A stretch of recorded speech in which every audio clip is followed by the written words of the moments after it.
So this morning I woke up and came outside and just enjoying my cup of coffee. And I thought I would just walk around my front garden and show you the garden just the way it was. It looked so peaceful, so beautiful, and I wanted to kind of go around and show you a little bit more of my front garden, just focus and show you what I have in here and what's happening today. I garden in Zone 6 in Toronto, and my style is very much cottage garden style, where I just love putting a bunch of plants together. I just love the full look, and that's what my garden represents. And I just wanted to come out here this morning and share with you what my garden was looking like. I love mornings in the garden, especially when it's cloudy and it's just so peaceful with the birds chirping in the background. It's just such a beautiful time of the day to enjoy the serenity of the garden. So let's walk around and see what's happening in the garden this morning. Here you're seeing buds of my Shropshire Lad climbing rose. So I'll pull back a little bit. I do have an arch here and a pathway as I come out the door, and I have two Shropshire Lad roses that I will eventually train up this arbor here, but they are just in their second season this year. I planted them last year and they've already put on quite a bit of growth, and they look really, really pretty. I love the nice salmon peachy pink buds, and they open into this really soft beautiful bloom. I have a couple that are going over here, but they are regardless really, really beautiful. Look at how beautiful the flower is and how it looks when it's almost ending, but it's also so beautiful even in the way it's fading. It's got this pink and peach, and it's just absolutely beautiful, beautiful flower. So I have two of these. This one is a little bit taller than the other one, just the way it's growing. And that's fine because I love how it looks. It's just rambling on to this arch, and eventually when they're done blooming, I will tie them up. But I'm kind of also seeing how the canes are naturally kind of moving a little bit, so that I can play on that movement a little bit as I train them up the arch. So that's what is around here. And I love, let's just walk over this side of the bed first. So this is the right side. It is quite a bit larger than the other side.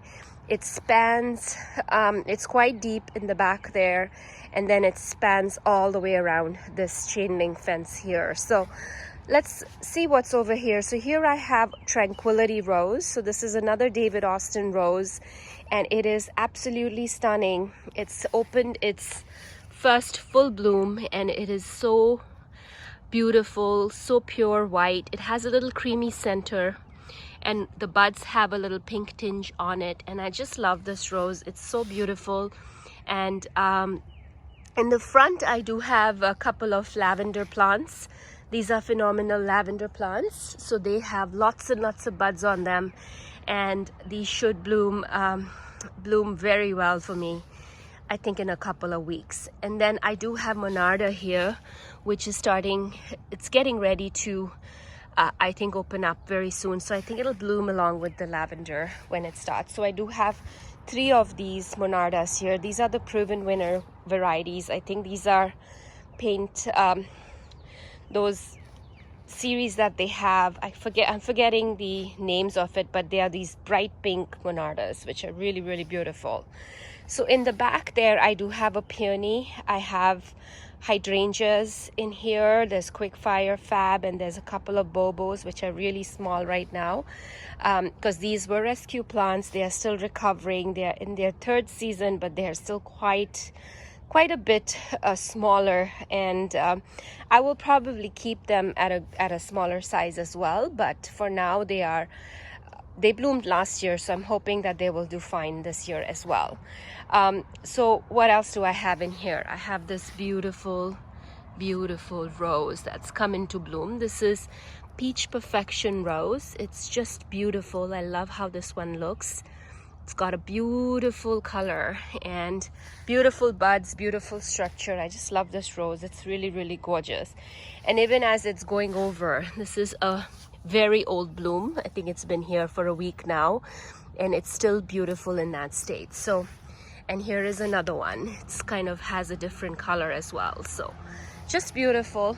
And this rose here is called Take It Easy rose. It's covered in buds. It's going to also be this beautiful red rose with a little bit of a white and light pink underside. And I think you can see that in the buds as well, the two-tone effect, and it's going to be beautiful. The one in the back is Rosie the Riveter. This one is also budded up, but it hasn't bloomed yet. And lots of other things here. So I do have Persian blue catmint. I have 2 of them. I have this little stepping stone path planted with some creeping thyme and these beautiful Persian blue catmint, which I think look really, really pretty in this area. It just adds so much vibrancy. And then I do have crystal blue salvias. As you can see, I have multiple crystal blue salvias dotted along this whole section. And if you haven't realized by now, I do have purple as kind of like my color that stitches my garden together, because I love using a lot of different colors. I don't restrict myself to a specific color palette. So I find the purple and the blues really tie my garden together. And in the back there, I have a Wine and Roses by Gila, which is blooming. And it is super gorgeous as well. And I also have Euphorbia Bonfire. So this is Euphorbia Bonfire. It has lovely, lovely colored leaves, and it's just a very pretty euphorbia. I do have another one on this side as well, and it's also looking really, really pretty. And lots of other plants in the back there. I do have a hydrangea there. I have to come in here and weed this area. I have a lot of grass growing in here, not the good kind, but the weedy kind, and I need to come out here and remove some of it. So that's one of the chores that is on my list to do. Probably I will do it next weekend when I have a moment, and it's going to require some legwork to get in there and remove that stuff. So I will, that's on my list of chores to do, but for today I'm just enjoying what's here. I have lots of daylilies in there which will come into bloom in a bit, and I have this lamb's ear dotted around, and it's starting to bloom. This variety is not supposed to bloom. It's the Helen Wonstein lamb's ear, which does not bloom, but for some reason mine is blooming, and I'll take it. But I do need to come out here and divide some of this lamb's ear and move it in other areas of my garden. It's getting really big and I need to tackle it. So I have 3 of them. I have one here, I have one in there, and I have one over here, which is also growing quite prolifically. So let me go in here and show you this other rose. This is looking stunning. It has beautiful, beautiful soft blooms. So this one was sold to me as Gertrude Jekyll, but I don't think it is Gertrude Jekyll.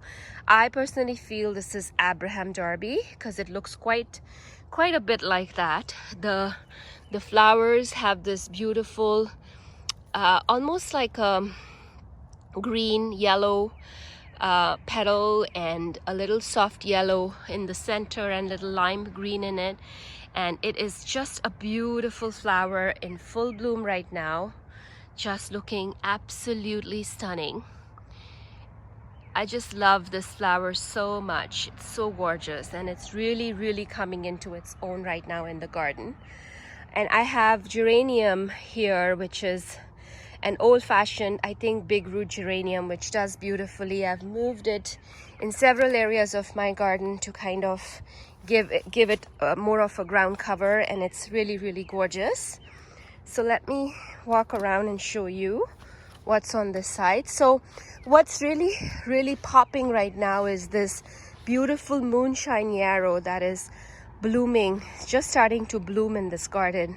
And I love this pop of yellow with the purple and all of the roses that are about to bloom, and it's just so beautiful. It's also popping in back in here, and it's really, really highlighting the whole area and looking really beautiful. So I do have some Siberian iris here, which are also blooming. This is so gorgeous and so beautiful as well. Really, really beautiful. I think this one is called Painted Lady or something like that, and I don't know what this one is called, but they are just gorgeous. There's the most dainty, beautiful blooms. This is a shorter one, and this is a much taller variety. So really beautiful. I do have double play doozy spirea in here, which is also quite budded up, so this should bloom in the next week or two. I have two of them. I have one over there, and this has really beautiful foliage when it first emerges. It has this reddish foliage which looks really, really magical in the springtime with all the bulbs, and it's supposed to bloom continuously throughout the summer. So we'll see how this one does. It didn't do that last year for me because it was the first year I planted them, but I'm hoping this year they are much settled and they're going to bloom continuously like advertised. So in the back here I do have Leander Rose. It's just opening up. It's the most beautiful, gorgeous orange rose. I love the color. Especially, this is another David Austin rose. Look at the bud on this, just gorgeous. And this is looking stunning with that yellow again. And then my Japanese maple. This is Lillian's Jewel Japanese maple in the back, and it's looking really gorgeous with all of these colors, and it's just beautiful. And this again is a Deervilla, which is blooming. I think this Deervilla is called Night Glow. I think it has these beautiful yellow blossoms which look really, really beautiful. In the back there I have a Sonic Pink reblooming Vigilia, which is also blooming, and let's see how this does. It's quite spindly looking right now. I think once it's done blooming, I'm going to give it a little bit of a prune so it grows a little bit more evenly. And then this here is a purple Scabiosa, which is also looking really, really beautiful and pretty. I have some phlox here, which is, you know, beautiful variegated phlox, and it blooms this really soft pink flowers. I have Royal Candles Veronica here, which is a shorter Veronica. It's just starting to open its blooms, and it's going to be very purple in here very soon. Geranium Roseanne in the back there, blooming nicely. And then I have one rose on my ebb tide rose. So this is a new rose that I planted, but rabbits have been eating the base of this rose. As you can see, it's quite bare, but it has a beautiful bloom on it, and I wanted to show this to you. Beautiful, beautiful flower. Quickfire hydrangea, lots of buds on it. This should bloom in the next few weeks as well. Usually blooms for me by end of June, so I'm excited about hydrangeas blooming. And I do have a bloom on poppy, so I have one poppy that's blooming. Wanted to show it to you. It's gorgeous. Love this color of poppy. It's just different, and it's so ethereal and airy in the garden. I love how it looks. Very, very pretty color, and it picks up on the pink from the Japanese maple as well. Looks really gorgeous. So let's walk over now on this side, and I'll quickly show you what's here as well. So lots of roses in here. I do have two more lavender on this side. I have some Gaillardia here, which has lots of buds, but it hasn't opened up yet. And I do have this Rosa Marie rose, which is opening as well. Let me see if I have an open bloom here. This is another David Austin rose. Beautiful, beautiful rose. It's opening as well, and it's looking gorgeous. And then here again, I have a little path going into my driveway. Again, lots of creeping thyme on it, which is blooming. I do also have cat's pajama nepeta dotted around here. I do have some salvia in there as well, and lots of roses. Let's start from this side here. So I have a hukra there. I think it's evening dressing gown or something like that, and it's has these beautiful pink blooms. It's also blooming. This is Bascobel rose. It's also blooming really well. I have to come out here and deadhead it when it's done blooming, but it's blooming really well for now. Lots more cats pajamas nepeta here. I do have creeping phlox here, which is also pretty. I have this beautiful magenta dianthus here, which is also really pretty. I have a quick fire standard here, which is loaded in buds as well, so this should open up soon. I have Ringo roses here, which have lots and lots of buds on them. I do have another scabiosa here. This is pink scabiosa, and Atlas roses there. They are also looking beautiful. I love this color combination of apricot and purple. It looks really good, accentuated with pinks. It's just a very beautiful combination.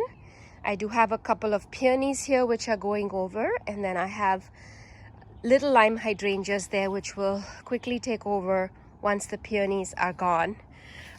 They will be done flowering, and I'll cut back the stalks soon, and then those can kind of shine in the next round. And I think they don't have buds yet, but they will bloom in July. I have Liatris here getting ready to put out its bloom stalks, and this is another type of scabiosa which is also really pretty. And then more roses here. I have Munstead wood here. Let me get a little up close to Munstead wood. Lots and lots of blooms on it. It's really pretty rose. Another David Austin rose, really beautiful. And the one in the back there is a type of a climbing rose that I bought when I didn't know what it was, and I really don't know the name, but it is also beautiful pink. That's the bloom on it. It's loaded in buds, and it only blooms once, but it's beautiful when it blooms. And these are the standard shrub roses, the knockout Oh So Easy roses down here, and they're just beautiful. Lots of salvia, lots of beautiful salvia in here, and it is absolutely stunning. And here's another look.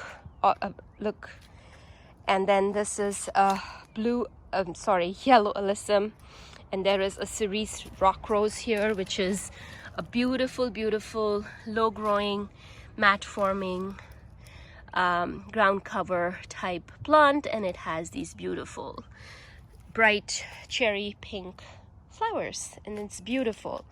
And I do have Lithodora in here, which is gone over. I have to come over here and remove these spent flower blooms. I'm just waiting for this one to finish flowering, and I'm going to remove them. I have lots of cone flowers here which are about to open up. Ooh, and I didn't show you my Allium Schubertii. These are looking like firecrackers here. They are just so beautiful. Stunning, gorgeous. And then here is Paint the Town Pink dianthus. This is a Proven Winners dianthus, and it's blooming. I think some animal has climbed over it, so it's flattened a little bit there, but it's beautiful. I have some purple alyssum that has self-seeded. I planted this last year, but it started to self-seed and it came back, so I don't mind it. I love it. And I have pink ice candy tuft here, which is finishing, I think, its bloom. It's kind of slowly finishing its bloom. And lots of buds here that I'm waiting for the foliage to die. I know it is an ugly stage, but that's part of gardening. I have some annuals that I have put in here. I have some cosmos and few zinnias in here. So once this foliage is done, I will cut it back, and it doesn't bother me because I have so many other things to look at. Here are some alliums that are still blooming in here, so it still has some interest. I also love the spent blooms on alliums. They still look good, and it's really gorgeous. Beautiful vista this morning. Just wanted to share it with you, what I was looking at, what this looks like. This is my front garden, and it is my happy place. I sit out here in the mornings enjoying my cup of coffee, and it's really a place where I interact with a lot of people walking by, and the garden has brought a lot of people into my house in a way that the people stop and talk to me when I'm out here working or I'm sitting down here, and it's a gorgeous little haven for me. So just wanted to share what my front garden was looking like this morning. I hope you enjoyed watching this video, and I will catch you in my next one. Do give this video a thumbs up, and I wish you all a very happy, beautiful gardening day wherever you're joining me from, and I will catch you in my next video. Thanks so much for watching.